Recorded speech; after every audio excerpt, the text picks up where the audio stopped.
Setiap minggu kedua kita akan mengambil perjamuan kudus dan juga kita akan membaca pengakuan iman rasuli. Mari sama-sama kita bangkit berdiri. Kita mengingat dasar doktrin dari apa yang kita percayai yang diberikan oleh para rasul. Mari sama-sama kita membacanya. 1, 2, 3.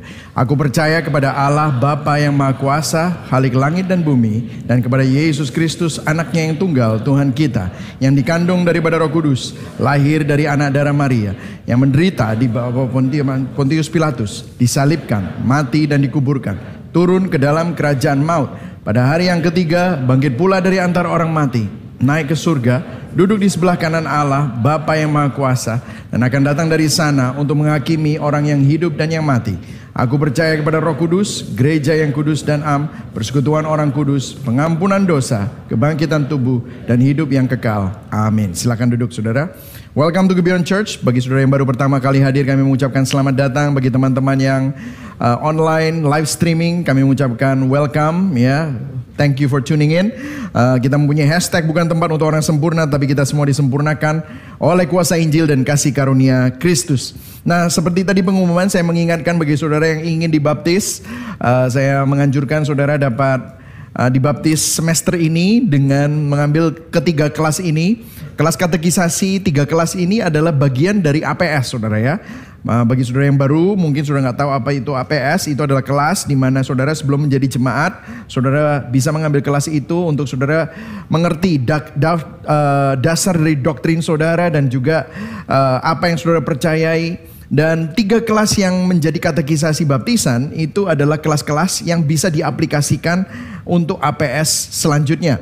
Nah, semester ini kita tidak mengadakan APS ya, tetapi tahun depan Februari kita akan mengadakan APS. Kalau saudara sudah mengikuti 3 kelas ini bisa diaplikasikan dan saudara bisa tidak perlu mengambil 3 kelas ini di semester tahun depan. Tapi kalau saudara mungkin tahun depan ingin mengambil semuanya lagi juga boleh, karena APS itu ada 8 kelas dan 3 kelas ini adalah kelas yang merupakan katekisasi baptisan. Itu kelas yang sangat important untuk saudara harus mengambilnya sebelum saudara dibaptis. Oke? Ya, itu hanya menjelaskan supaya saudara jelas. Nah, kita ada di dalam khotbah berseri minggu kelima, Meaningless Without Jesus, eksposisi kitab pengkhotbah. Dan hari ini judulnya sangat seru ya, The Pursuit of Money is Meaningless ya. Dan kita akan melihat bagaimana Raja Salomo sebagai orang yang terkaya, orang yang paling masyhur, dan bahkan sejarah mengatakan bahwa tidak ada raja yang lebih kaya dari Raja Salomo.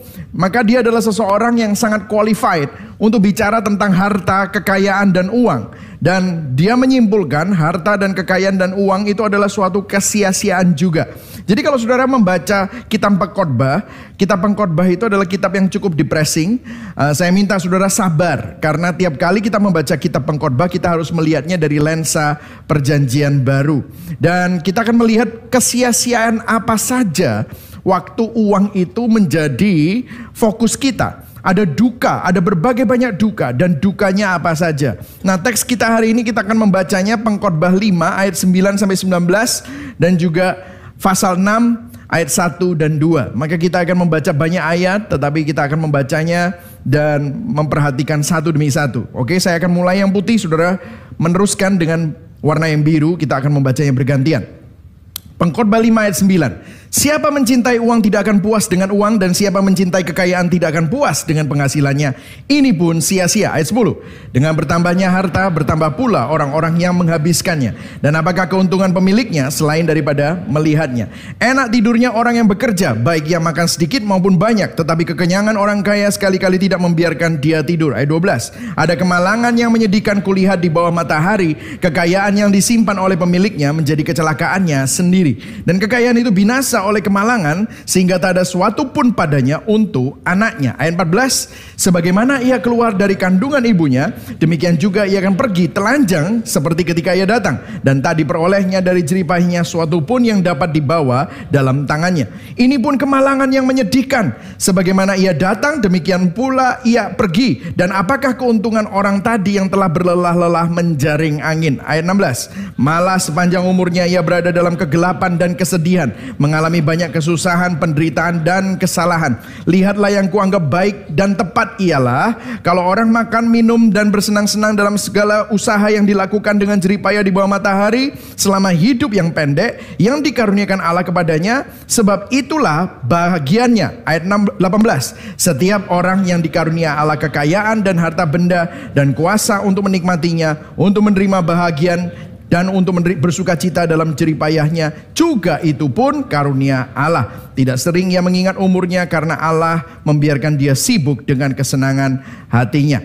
Nah, kita akan beralih pengkhotbah 6 ayat 1. Ada suatu kemalangan yang telah kulihat di bawah matahari yang sangat menekan manusia. Ayat 2. Orang yang dikarunia Allah kekayaan, harta benda dan kemuliaan, sehingga ia tak kekurangan sesuatu pun yang diinginnya, tetapi orang itu tidak dikaruniai kuasa oleh Allah untuk menikmatinya, melainkan orang lain yang menikmatinya. Inilah kesia-siaan dan penderitaan yang pahit. Berbahagialah orang yang mendengar firman Tuhan, memelihara dalam hatinya dan melakukan dalam hidupnya. Jadi poin saya ada 3 hari ini. Yang pertama adalah uang atau kekayaan tidak mampu memberikan kepuasan. Yang kedua adalah uang atau kekayaan menjadi kutuk bagi hidup kita di luar Tuhan. Yang ketiga, Injil menebus dan mengubah cara pandang kita terhadap uang dan kekayaan. Nah, kita akan mulai yang pertama. Yang siap belajar katakan yes, yes. Nah, saudara, saya akan menunjukkan kepada saudara sebuah lukisan yang dilukis oleh seorang lukisan minyak yang dilukis oleh seorang artis Renaissance, ya. Dari Belgia, Quentin Matsis. Dia tahu betul mengenai daya tarik kekayaan. Dia tinggal di kota Antwerpen sebagai kotanya, kota yang merupakan pusat perdagangan dan bisnis dunia. Dan judul dari lukisan ini, saudara bisa temukan di Paris, ya Paris, gitu saudara ya, di Louvre Museum, ya saudara ya, Louvre, gitu katanya begitu saudara ya. Saya nggak bisa bahasa Perancis, tapi ya pura-pura bisa gitu ya saudara ya. Nah, ini lukisannya. Nah, lukisan ini judulnya adalah The Moneylender and His Wife, seorang rentenir dengan istrinya. Ini lukisan dilukis tahun 1514. Dan yang menarik dari lukisan ini ada banyak kodenya, ya, ada banyak hidden message, ya, ada banyak pesannya. Dan sang pelukis ini adalah seorang Kristen, ya. Dalam lukisan itu seorang rentenir duduk satu meja dengan istrinya. Dia dengan cermat menimbang tumpukan koin di mejanya, dengan cermat mengukur nilai setiap koin. Duduk di sebelahnya adalah istrinya. Nah, kalau sudah perhatikan, istrinya sedang memegang sebuah Alkitab. Dari mana saya tahu itu Alkitab? Dan memang itu tujuan dari lukisan ini, karena dulu lukisan itu selalu menunjukkan message. Nah, buku itu ada gambarnya. Gambarnya itu adalah Ibu Yesus bersama dengan bayi Yesus. Dan zaman dulu Alkitab itu selalu ada gambarnya. Dan itu merupakan sebuah buku renungan, devotional tentang Alkitab. Dan mungkin wanita ini sedang menikmati saat teduhnya. Namun matanya, perhatiannya teralihkan dan tergoda oleh tumpukan uang yang dihitung oleh suaminya. Jadi meskipun dia membaca, seakan-akan sang pelukis bicara bahwa di tangan wanita itu ada kekayaan rohani yang begitu kaya, begitu kekal, begitu mulia. Tetapi sang wanita itu tidak lagi memperhatikan apa yang menjadi poros hidup imannya. Tetapi dia begitu tergoda dan begitu memperhatikan apa yang dipegang oleh suaminya yang merupakan barang yang fana. Nah, saudara, kalau saudara perhatikan, uang dan kekayaan itu seringkali menggoda kita. Dan kalau saudara perhatikan semua banyak film-film, semua novel-novel yang ada, membuat manusia, uang dan kekayaan membuat manusia dibius, terlena dan bahkan gelap mata. Pembunuhan-pembunuhan yang terjadi seringkali akarnya karena uang, karena kekayaan. Saudara bisa melihat semua sinetron-sinetron, bahkan drama Korea, bahkan semua drama-drama yang ada di dalam series-series yang ada di Netflix dan yang lain-lain. Itu semuanya bicara tentang perebutan kekuasaan dan harta. Dan Raja Salomo menulis kitab Pengkhotbah.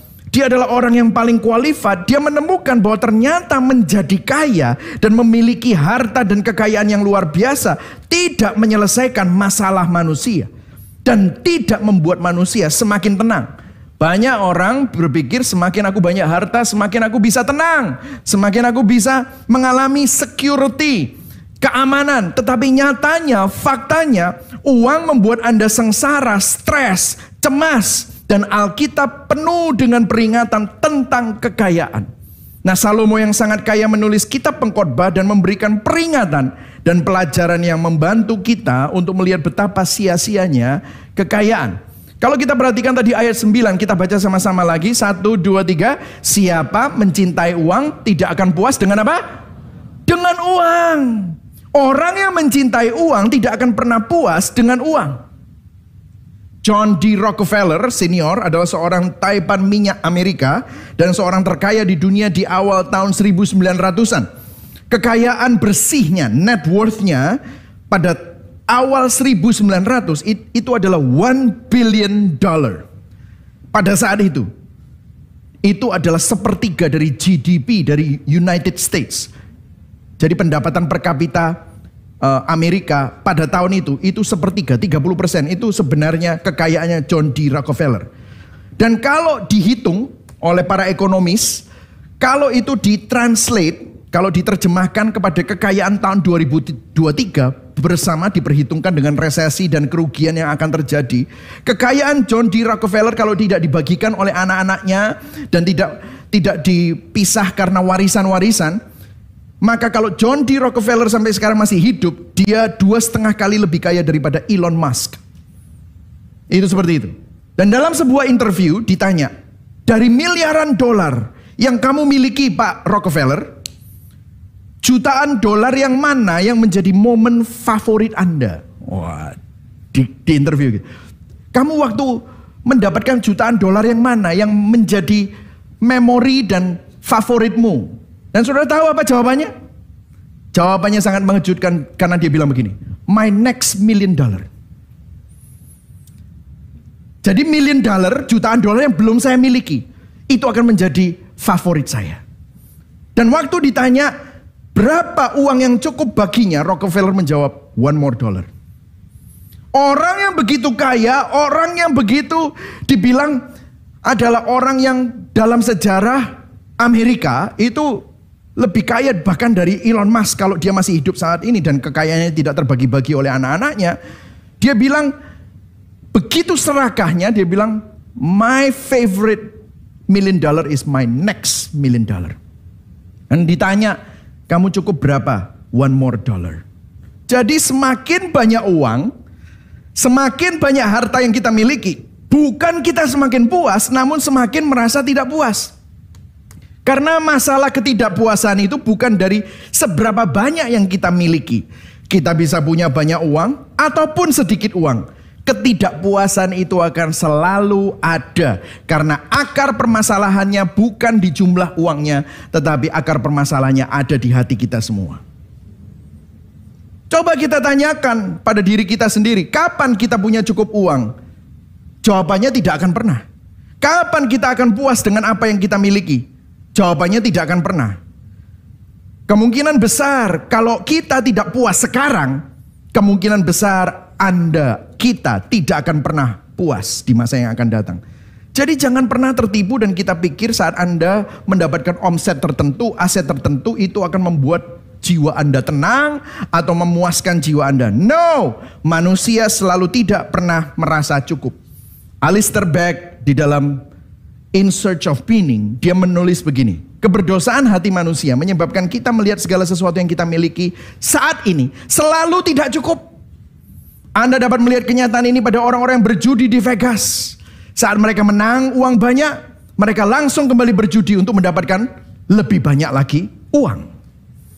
Sangat menyedihkan. Jadi yang pertama saudara, semakin banyak uang, semakin kita merasa tidak puas.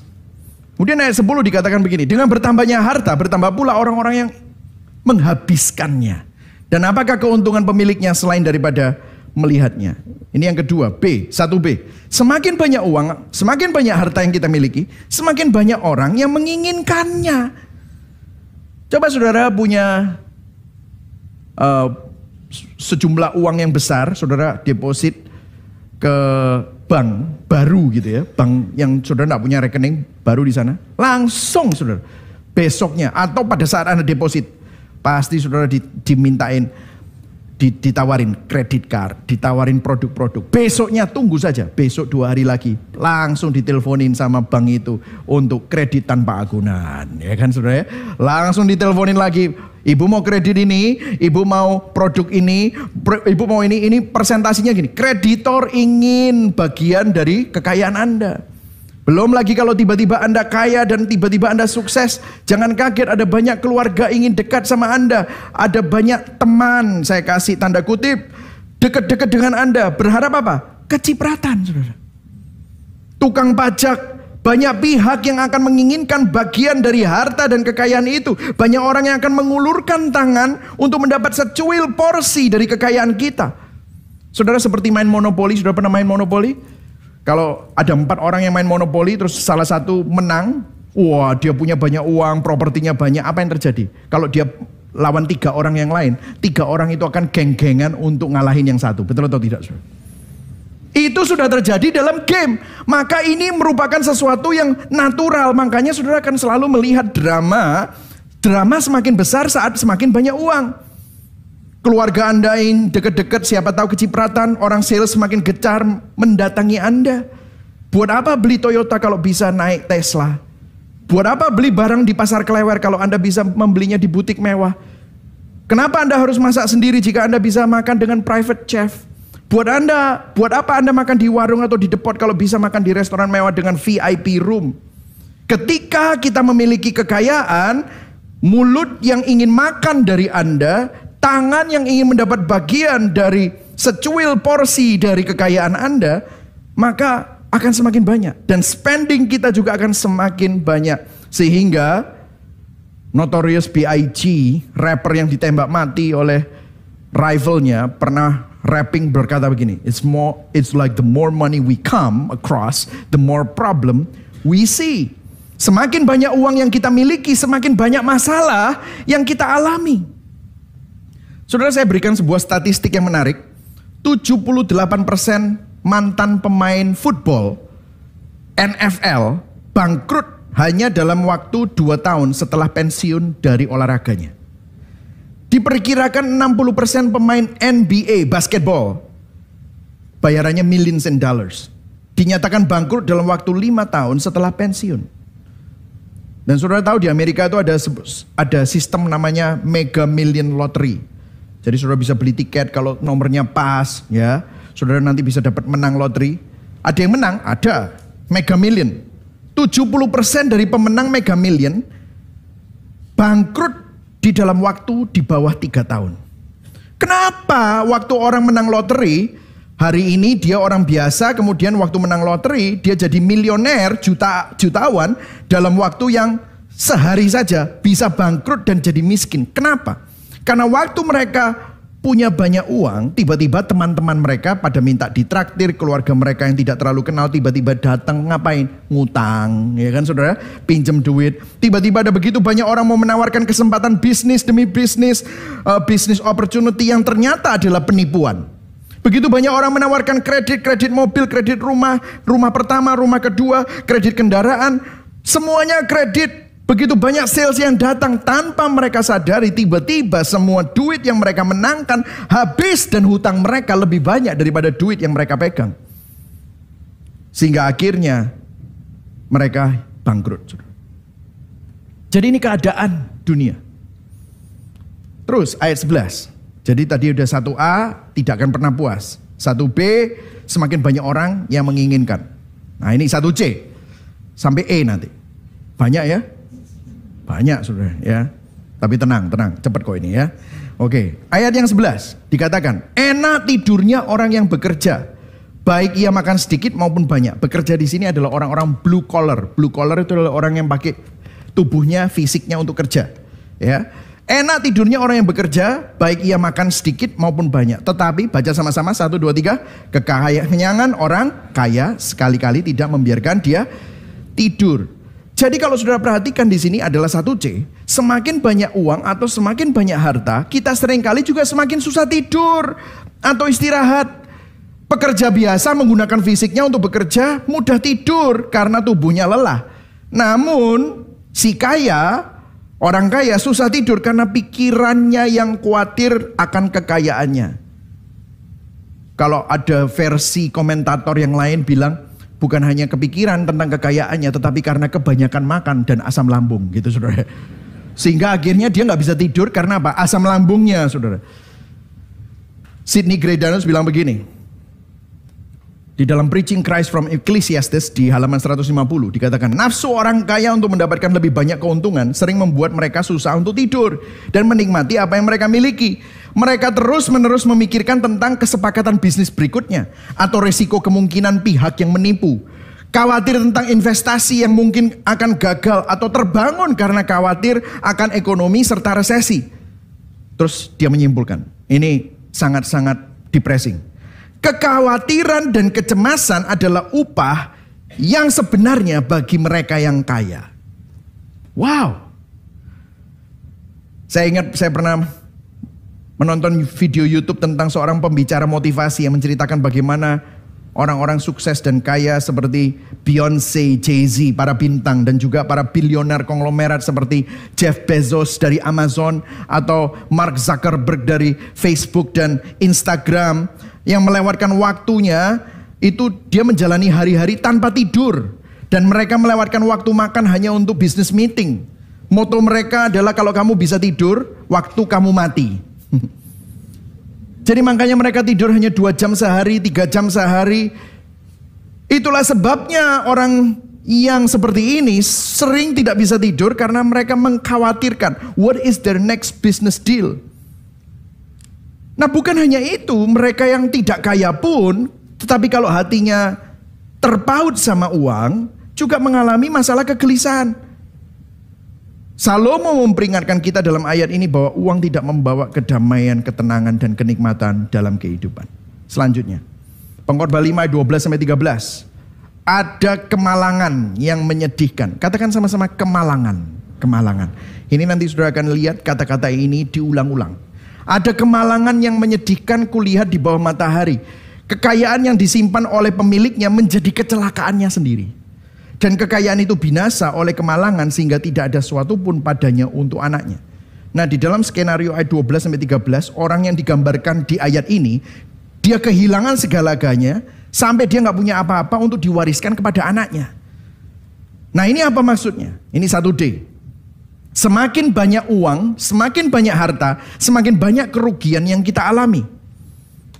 Kalau saudara punya 100.000 di kantong, tiba-tiba 100.000 itu hilang, ya saudara mungkin aduh sayang ya 100.000. Ya itu 100.000. Of course saudara kecewa, saudara mungkin sayang. Tapi kalau saudara punya 10 miliar di bank, dan 10 miliar itu saudara investasikan untuk bisnis. Dan ternyata saudara ditipu 10 miliar, apa yang terjadi? Wah, bisa mati saudara. Ada orang yang serangan jantung. Beberapa waktu yang lalu saya pernah dapat sebuah list dari korban-korban salah satu investasi bodong yang ada di Indonesia. Terus kan itu kan berdasarkan nama. Terus saya ngelihat ada yang namanya Urip gitu ya. Siapa? Urip gitu ya. Terus udah gitu ternyata dia investasi 75 miliar. Saudara. Dan 75 miliar tuh raib. Benar-benar hilang. Nggak kembali. Orangnya itu hilang. Saya sampai bilang, wongnya si Urip tak kayak gitu. Saudara. Masih hidup gak ya orangnya gitu ya. Saya pernah dengar ada orang yang menginvestasikan 7 juta US dollar di dalam kripto dan itu hancur, hilang. Sampai orangnya depresi, saudara. Jadi semakin banyak uang, semakin banyak kerugian yang kita alami resikonya. Saat orang kaya berinvestasi, maka semakin banyak uang yang dipertaruhkan untuk mendapatkan lebih banyak lagi uang atau keuntungan. Maka semakin besar pula resiko dan penderitaan yang akan dialami jika dia kehilangannya. Makanya di 12 ayat 12 dan 13, si kaya yang banyak hartanya itu habis sehingga rugi, bangkrut, dan dia tidak punya warisan untuk anaknya, bahkan anaknya bisa ditinggalin utang, saudara. Rasa sakitnya sangat banyak. Kemudian Raja Salomo meneruskan, ayat 14, 15, 16 bicara, dan akhirnya si kaya harus mati. Sebagaimana ia keluar dari kandungan ibunya, begitu juga ia akan pergi telanjang. Seperti ketika ia datang, dia nggak bawa apa-apa. Ini pun, ayat 15, ini pun apa saudara? Kemalangan. Katakan sama-sama lagi ya, kemalangan yang menyedihkan. Sebagaimana ia datang, demikian pun ia akan pergi. Apa keuntungan orang tadi yang telah berlelah-lelah menjaring angin? Malah sepanjang umurnya ia berada dalam kegelapan dan kesedihan dan mengalami banyak kesusahan, penderitaan dan kekesalan.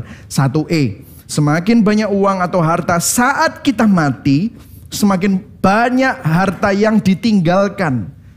Kita nggak menikmati, baru mau menikmati, boom, dipanggil Tuhan. Warisan. Enak ya? Paling enak, ada yang pernah ngomong sama saya, Pak, paling enak itu bukan jadi orang kaya yang pertama yang kerja dapat kekayaan. Yang paling enak itu jadi anaknya. Karena habis itu menikmati. Oh enggak, maksud Raja Salomo adalah setelah dia meninggal, itu kekayaan dikasih anaknya. Apa yang terjadi? Anaknya akan mengalami 1A, 1B, 1C, 1D. Jadi dia bilang, ini siklus. Karena anaknya tidak akan merasa puas dengan apa itu. Dia akan menginvestasikannya, dan apa yang terjadi? Waktu investasi ditipu orang. Nggak bisa tidur dia. Jadi ini terulang. 1A, 1B, 1C, 1D terulang sama anaknya. Kalau nggak habis, kalau ada warisan, anaknya pasti akan mengalami. Jadi gini saudara, saat dihadapkan dengan kematian, kekayaan itu sendiri menjadi tidak relevan dan merupakan suatu kesia-siaan. Ada sebuah percakapan antara Alexander Agung, Alexander the Great, Iskandar Muda kalau bahasa Indonesianya, dan seorang filsuf temannya namanya Diogenes, seorang filsuf dari Sinope yang sangat sinis. Dia bilang begini, Alexander Agung menemukan temannya Diogenes kalau bahasa Inggrisnya, sedang berdiri di sebuah lapangan memandangi tumpukan besar tulang kering manusia. Alexander Agung penasaran dengan apa yang dilakukan si orang bijak itu. Katanya, apa yang kamu lakukan sambil memandangi kumpulan kerangka ini? Diogenes menjawab dengan sinis, saya mencari tulang belulang papamu. Tapi sepertinya saya tidak bisa membedakan tulangnya papamu sama tulang budak. Apakah saudara seorang konglomerat, seorang bangsawan, seorang budak, seorang asisten rumah tangga, seorang sopir angkot, seorang orang yang Grab, atau seorang yang naik Rolls Royce, pada akhirnya kalau jadi tulang belulang sama saja. Dan ini yang mau disampaikan oleh Raja Salomo. Kematian membuat kekayaan menjadi tidak relevan. Majalah The Week berkata bahwa ini non-Kristen, ada sebuah artikel yang ditulis oleh seorang non-Kristen. Apa pengaruh kekayaan terhadap jiwa Anda? What wealth does to your soul? Dan judulnya, dia berpendapat bahwa punya banyak uang membuat Anda, getting rich won't make you happy, tidak membuat Anda tidak bahagia, but it will make you more selfish and dishonest, membuat Anda tidak bahagia, berpusat pada diri sendiri dan tidak jujur. Artikel itu mengutip sebuah penelitian yang mengungkapkan semakin kaya seseorang, semakin besar kemungkinan mereka memotong jalan orang lain, tidak memberikan hak pada orang lain, dan mengambil hak dan bagian dari orang lain, alias eksploitasi. Jadi kita pengkhotbah menghadapkan kita kepada kesia-siaan, kemalangan saat kita menaruh pengharapan kita kepada uang, harta, dan kekayaan. Nah, ini semua yang saya sampaikan tidak ada yang baru. Saudara semua sudah tahu. Tapi yang aneh kan begini, kita selalu mau uang dan cari uang dan terobsesi dengan uang. Nah, yang menarik adalah mengapa Alkitab selalu bicara banyak tentang uang. Saudara perhatikan loh. Alkitab banyak berbicara tentang uang. Bahkan ajaran Yesus sendiri 16 dari 38 perumpamaannya berkaitan dengan uang. 1 dari 7 ayat perjanjian baru berkaitan dengan uang dan kepemilikan. Alkitab memiliki 500 ayat mengenai doa, 500 ayat mengenai iman, tetapi 2000 ayat tentang uang. Mengapa uang merupakan masalah yang sangat penting sampai Alkitab membahasnya berulang kali begitu banyak? Saudara mau tahu jawabannya? Yesus berkata begini, Matius 6 ayat 19-21. Ayo baca sama-sama. 1, 2, 3. Janganlah kamu mengumpulkan harta di bumi. Di bumi ngengat dan karat merusakkannya, dan pencuri membongkar serta mencurinya. Tetapi kumpulkanlah bagimu harta di surga. Di surga ngengat dan karat tidak merusakkannya, dan pencuri tidak membongkar serta mencurinya. Ayo baca yang ungu. 1, 2, 3. Karena di mana hartamu berada, di situ juga apa? Hatimu berada. Oh, ternyata setiap kali Alkitab bicara tentang uang, Alkitab bicara mengenai hati kita. Ayat ini bukan berarti kalau saudara melayani Tuhan, saudara nanti punya mansion di surga. Kalau kurang melayani Tuhan, nanti rumahmu gubuk di surga. Bukan gitu ya saudara ya. Ini dengan lensa kekekalan. Karena kalau enggak, hati saudara ini loh terpaut sama uang. Kenapa kok Alkitab begitu banyak bicara tentang uang? Karena uang atau harta dan kekayaan mengekspos apa yang ada di dalam hati kita. Saudara, Anda bisa tidak punya uang namun tetap terobsesi dengan uang. Hati yang terpaut kepada uang, harta dan kekayaan itu seperti kita ini bunuh diri rohani, saudara. Rasul Paulus menggemakan apa yang disampaikan di kitab Pengkhotbah untuk memperingatkan gereja di perjanjian baru. Di suratnya di 1 Timotius 6 ayat 9-10. Ayo kita baca sama-sama ya, biar engage ya. 1, 2, 3. Tetapi mereka yang ingin kaya terjatuh dalam pencobaan. Ke dalam apa? Jerat. Ke dalam berbagai-bagai nafsu yang hampa, yang mencelakakan, yang menenggelamkan manusia ke dalam keruntuhan dan kebinasaan. Saya hitung saudara. Pencobaan, jerat, berbagai nafsu yang hampa, mencelakakan, menenggelamkan manusia dalam keruntuhan dan kebinasaan. 7, sempurna kemalangannya, saudara. Sempurna kutuknya ini. 7 angka sempurna, saudara. Luar biasa. Kemudian ayat 10, ayo baca. Karena apa? Akar segala kejahatan ialah cinta uang. Teruskan. Sebab oleh memburu uanglah beberapa orang telah apa? Menyimpang dari iman dan menyiksa diri dengan berbagai duka. Seperti lukisan tadi.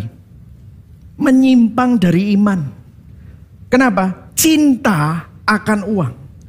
Sekali lagi saudara, uang, harta dan kekayaan adalah hal yang netral. Bahkan adalah sesuatu yang baik, yang berasal dari Tuhan. Namun akar segala kejahatan adalah cinta akan uang. Bukan cinta Tuhan, tetapi cinta uang. Hal yang baik dicintai dan dijadikan menjadi hal yang terutama.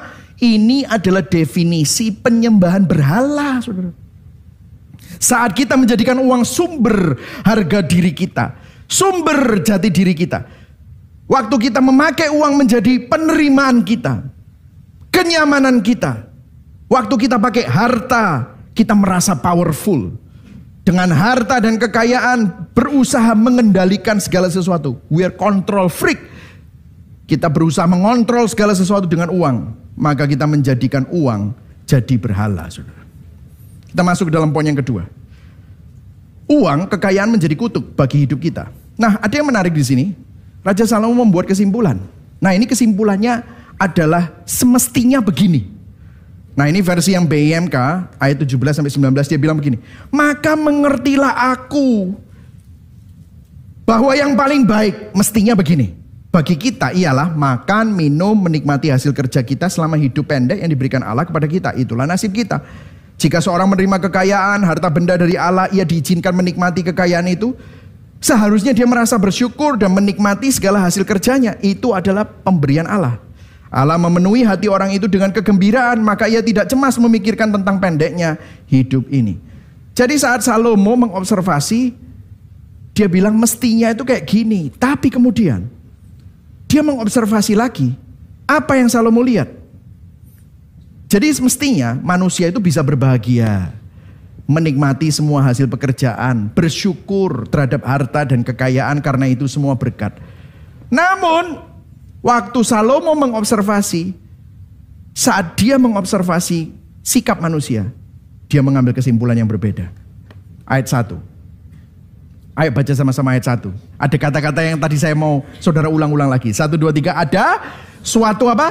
Kemalangan yang telah kulihat di bawah matahari yang sangat menekan manusia. Apa itu? Ayo baca sama-sama. Orang yang dikaruniai Allah kekayaan, harta benda dan kemuliaan, sehingga ia tidak kekurangan suatu pun yang diingininya. Tapi orang itu tidak dikaruniai kuasa oleh Allah. Untuk apa? Menikmatinya. Tidak bisa nikmati. Terus dikatakan melainkan orang lain yang menikmatinya. Tapi jangan salah. Orang lain menikmatinya, setelah dia menikmatinya, dia akan masuk ke dalam 1A, 1B, 1C, 1D, 1E tadi. Inilah kesia-siaan penderitaan yang pahit. Jadi mestinya kita bisa bersyukur, mestinya kita bisa menikmati. Namun ada kemalangan, ada kutuk yang menekan, yaitu manusia memiliki ketidakmampuan untuk menikmati. Tidak bisa bersyukur atas semua hasil pekerjaan, harta kekayaan sebagai berkat. Kok bisa? Mengapa? Mengapanya di mana? Petunjuknya ada di ayat 10. Tadi kita belum baca, tapi saya bacakan buat saudara. Segala sesuatu yang terjadi sudah ditentukan Allah sejak semula.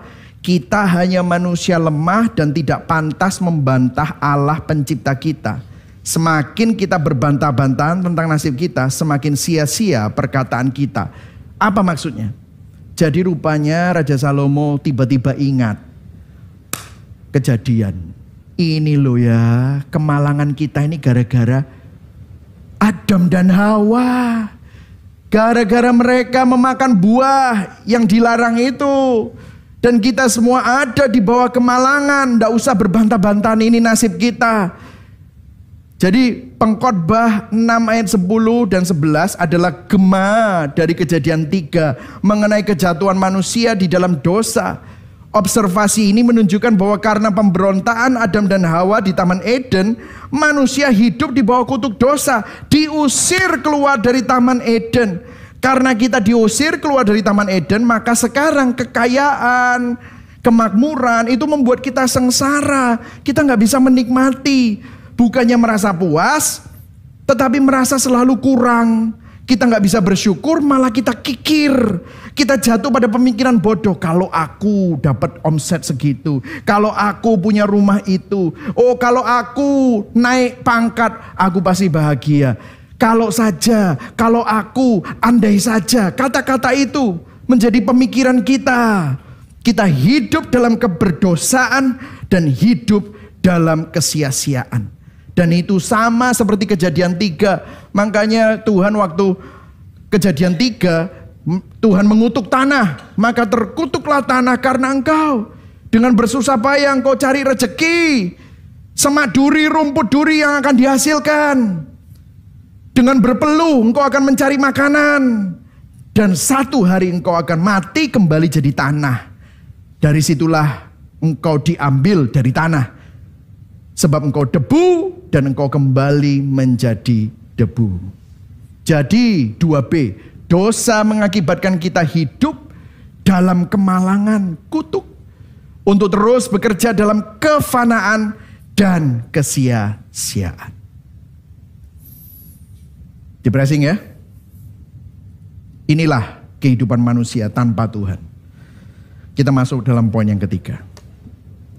Bagaimana Injil mengubah cara pandang kita terhadap uang dan kekayaan? Bagaimana kita bisa menikmati dan bersyukur atas apa yang kita miliki?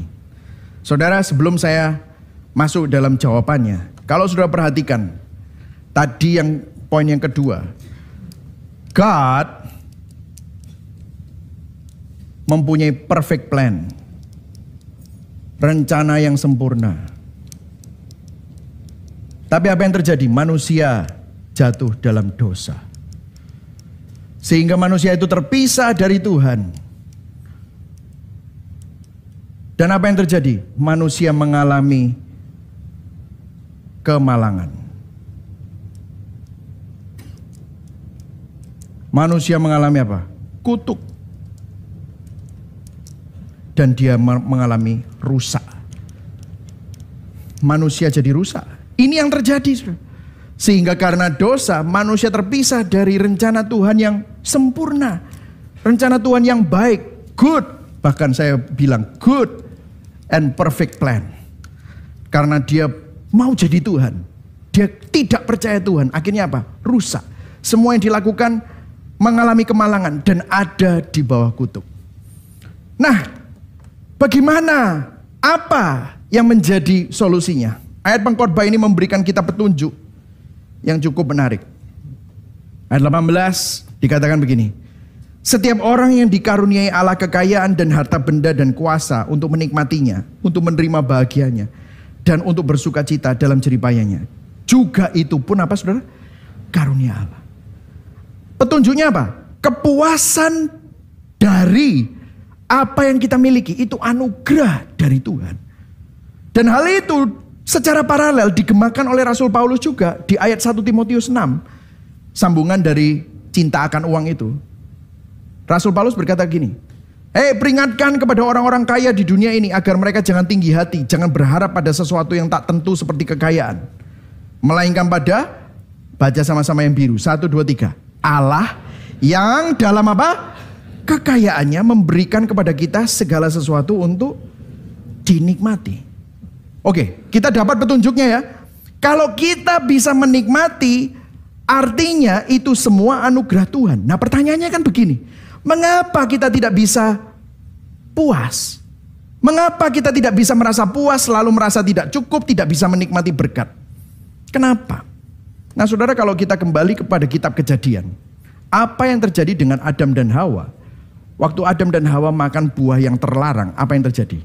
Mata mereka terbuka. Mereka sadar bahwa mereka telanjang. Kenapa kok bisa sadar mereka telanjang? Karena sebelumnya pakaian mereka adalah kemuliaan Allah. Jati diri mereka ada di dalam Allah. Mereka harmonis dengan Allah. Mereka bergaul intim dengan Allah. Ketelanjangan mereka ditutupi oleh kemuliaan Allah. Tetapi waktu jatuh dalam dosa, apa yang terjadi? Kemuliaan Allah hilang. Dan apa yang terjadi? Mereka sadar mereka telanjang, dan apa yang mereka pakai untuk menutupi? Mereka pakai daun pohon ara. Daun pohon ara itu pernah saya bilang berkali-kali bahwa daun pohon ara itu adalah daun yang membuat orang itu biduran, saudara. Dan itu dijadikan celana dalam mereka. Bayangkan, bukan hal lagi biduran, berengen gitu saudara. Wah, tambah kacau. Dan mereka bersembunyi, mereka malu. Dan saudara tahu, ini adalah cara manusia untuk menunjukkan bahwa mereka itu berusaha menutupi sesuatu. Dosa membuat kita kehilangan kemuliaan Allah sehingga kita selalu mencari sesuatu di luar Tuhan. Seperti apa? Uang, harta, kekayaan untuk menutupi ketelanjangan kita. Sehingga akhirnya manusia selalu mencari hal-hal yang ada di luar Tuhan untuk mencari solusi dari kerusakannya, solusi dari kemalangannya, solusi dari kutuk. Mereka cari di uang, mereka cari di harta, mereka cari di seks. Mereka cari di pencapaian. Mereka berharap kerusakannya akan sembuh. Mereka berharap kemalangannya akan berhenti. Mereka berharap kutuknya akan berubah jadi berkat. Mereka cari hal-hal ini di luar Tuhan. Dan tidak pernah ketemu solusinya.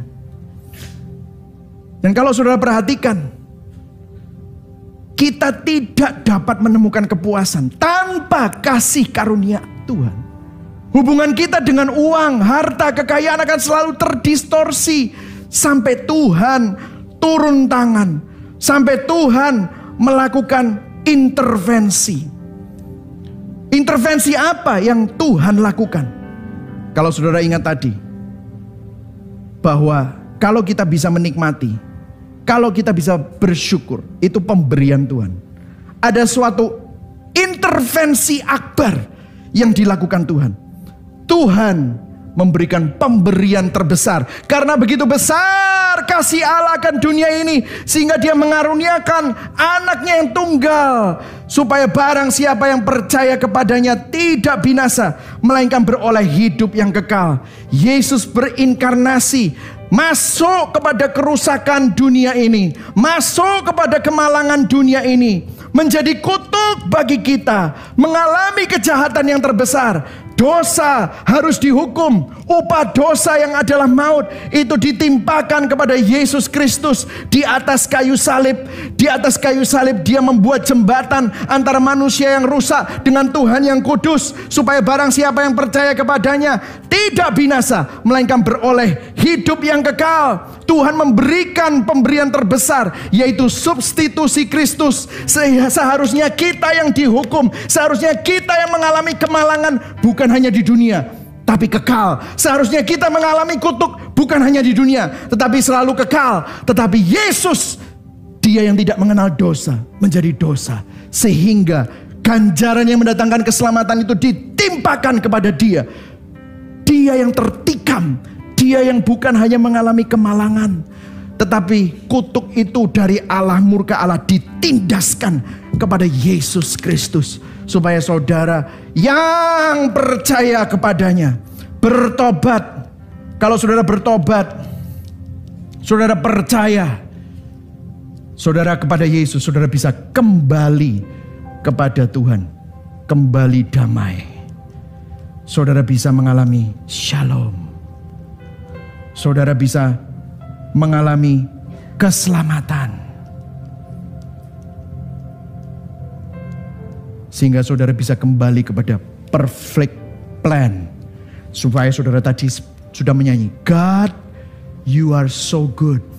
Sehingga saudara gak cuma hanya nyanyi goodnya hanya untuk kekayaan materi, tetapi good saudara karena ini Yesus Kristus yang termulia dan terkaya berinkarnasi, rela mati dalam kehinaan dan kemiskinan bagi kita yang serakah akan kekayaan, haus kemuliaan.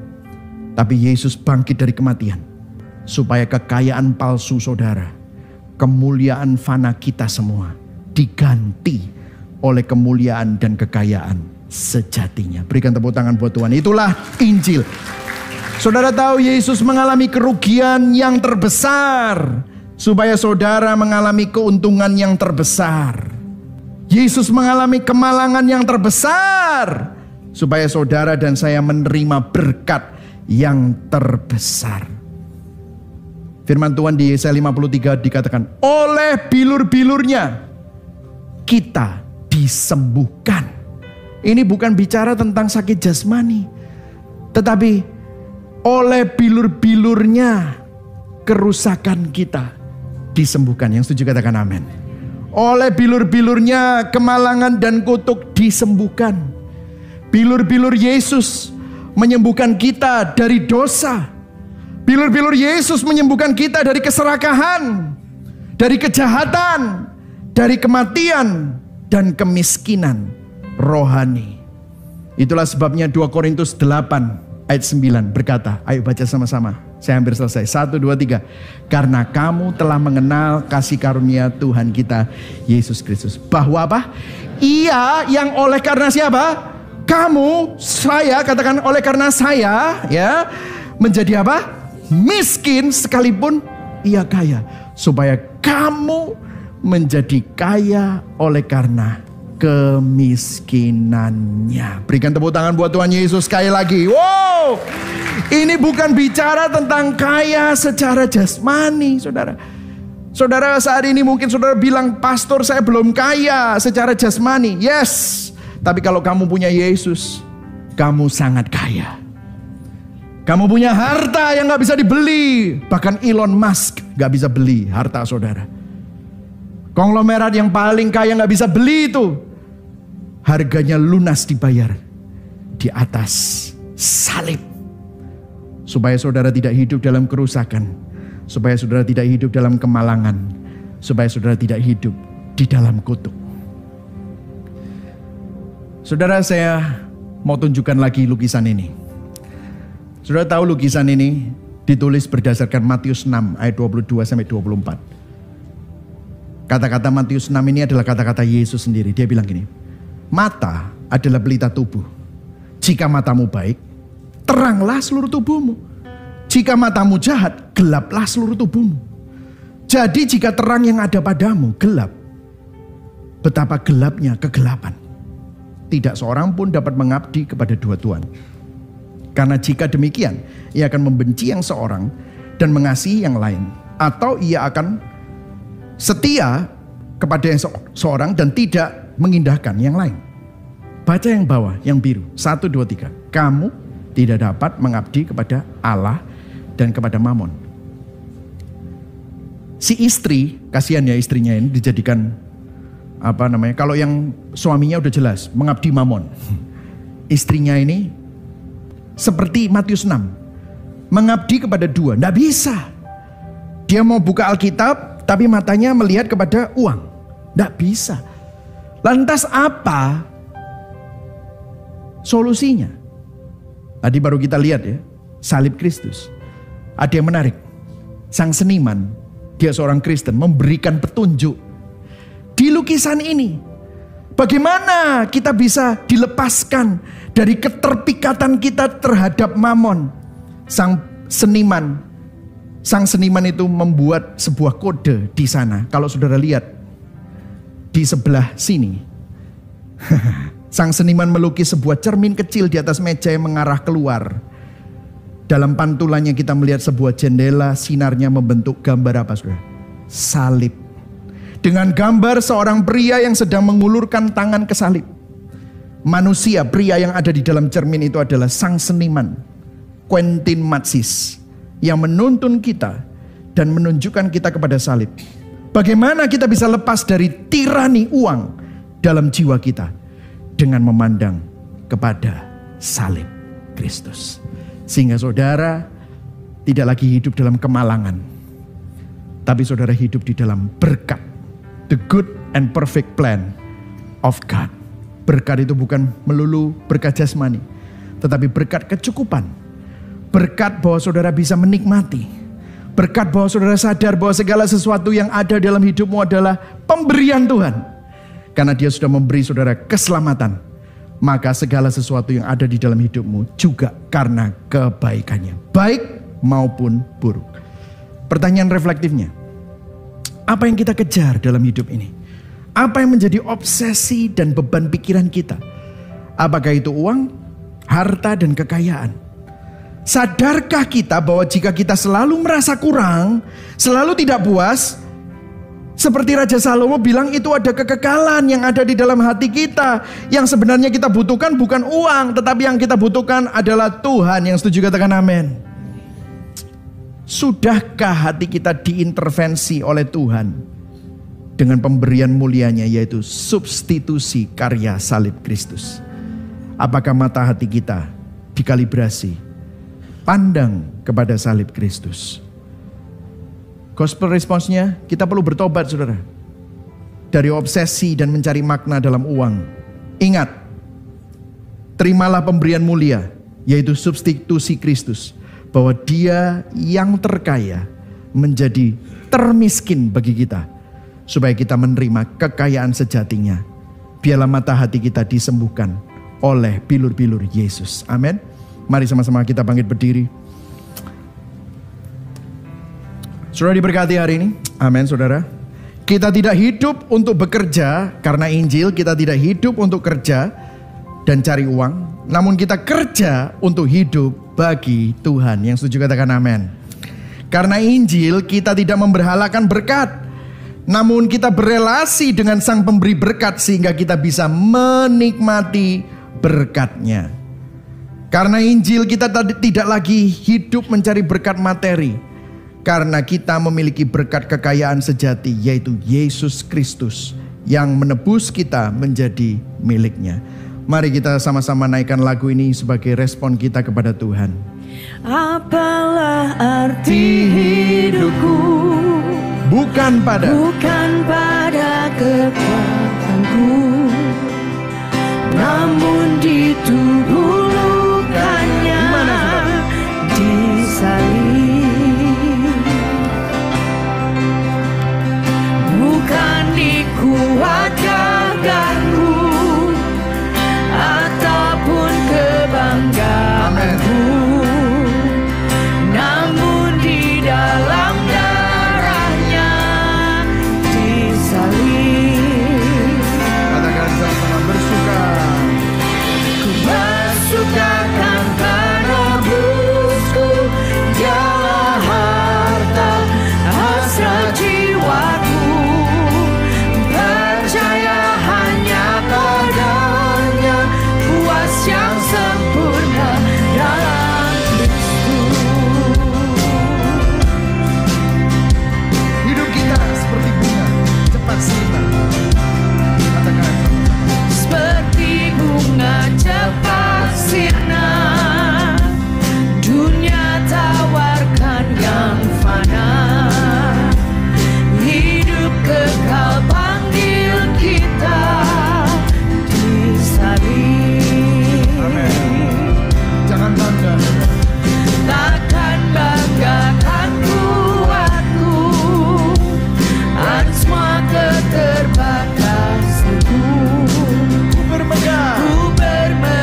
diriku ditebus di salib. Biarlah ini menjadi perenungan kita, katakan dua makna sekali lagi.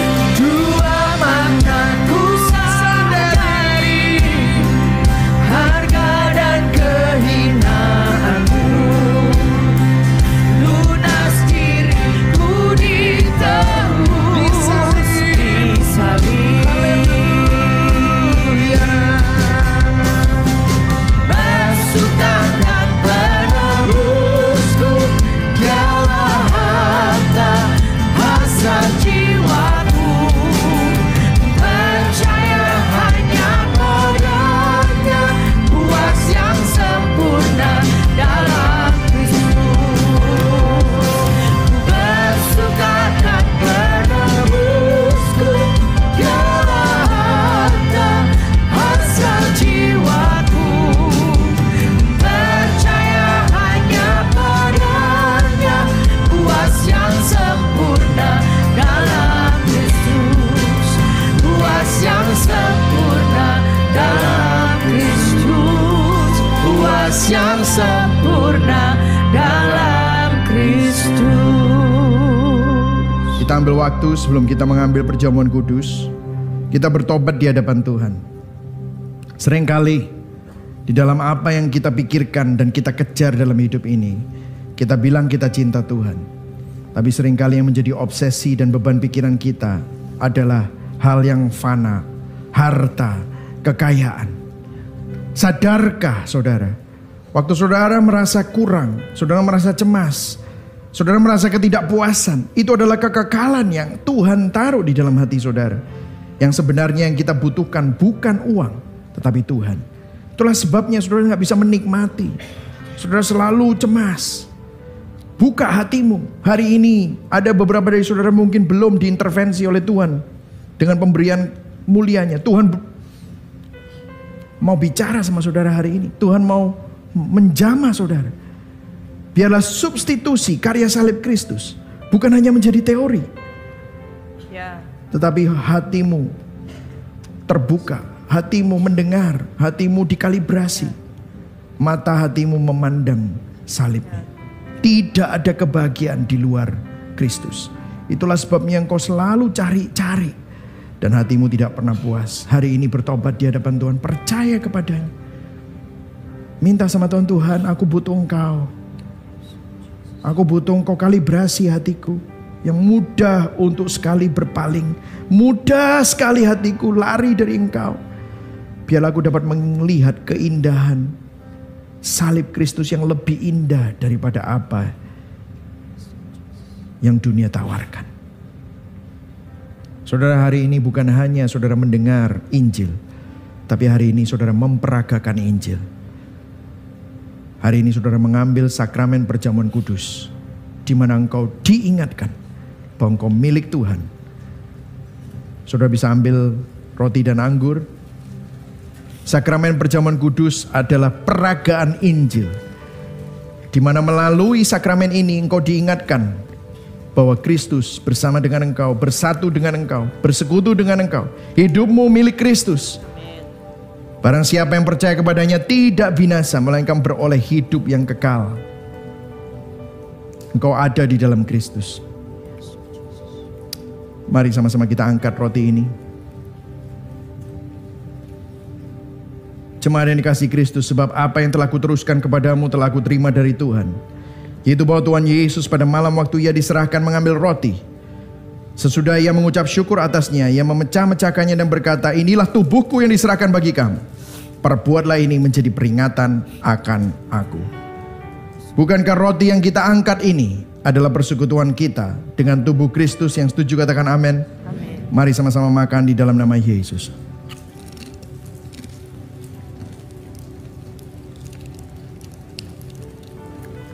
Mari kita mengambil cawan dan mengangkatnya di atas kepala kita. Dan kita menaruh tangan kiri kita di hati kita. Minta Tuhan mengkalibrasi hatimu dengan Injil, supaya hatimu tidak terpaut oleh harta kekayaan dunia yang fana. Tetapi hatimu memandang kepada salib, di mana salib itulah yang akan menyembuhkan dan melepaskan keterikatanmu. Mengkalibrasi hatimu Sehingga engkau melihat bahwa ada pemberian yang lebih besar, pemberian agung yang Tuhan berikan, yaitu pemberian substitusi Kristus. Kristus menggantikan engkau. Dia bayar dengan darahnya, dia bayar dengan hidupnya. Kristus menggantikan kerusakanmu, kemalanganmu dan kutukmu. Dia menjadi kutuk bagi saudara, supaya saudara dan saya tidak hidup di dalam kerusakan, kemalangan dan kutuk lagi. Demikian juga Yesus mengambil cawan sesudah makan lalu berkata, cawan ini adalah perjanjian baru yang dimeteraikan oleh darahku. Perbuatlah ini setiap kali kamu meminumnya, menjadi peringatan akan aku. Bukankah cawan pengucapan syukur yang atasnya kita ucapkan syukur ini adalah persekutuan kita dengan darah Kristus? Katakan amin. Amin. Mari sama-sama minum dalam nama Yesus. Mengucap syukur saudara, bahwa saudara sudah didamaikan. Saudara ada di dalam Kristus sehingga saudara menjadi milik kepunyaan Allah. Sehingga the good and perfect plan of God can be yours, menjadi milik saudara. Saudara tidak perlu lagi disiksa oleh kefanaan dunia ini, tetapi saudara bisa memuji Tuhan dan memuliakan Tuhan. Mari sama-sama kita meresponi dengan menaikkan doksologi. Praise God in whom all blessings flow. Praise Him all creatures here below. Praise Him above the heavenly hosts. Praise Father, Son, and Holy Ghost. Puji Allah sumber abad. Puji Dia semua ciptaannya. Puji Dia para malaikat, Bapa, Putra, dan Roh Kudus. Amin. Mari kita arahkan hati dan tangan kita kepada Tuhan yang menyelamatkan, memelihara dan menopang kita.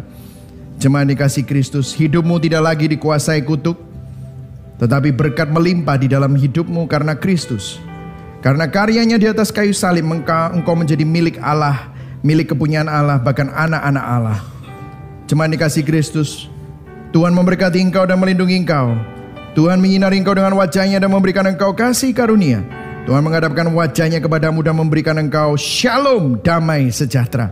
Kiranya Allah Bapa, kasih setia dari Tuhan Yesus Kristus, dan kuasa Roh Kudus selalu melingkupi engkau, menguatkan engkau, memberkati dan menyertai engkau dari sekarang sampai Maranatha, bahkan sampai selama-lamanya. Yang percaya dan menerima sama-sama katakan amin. Berikan tepuk tangan buat Tuhan Yesus. Happy Sunday, God bless.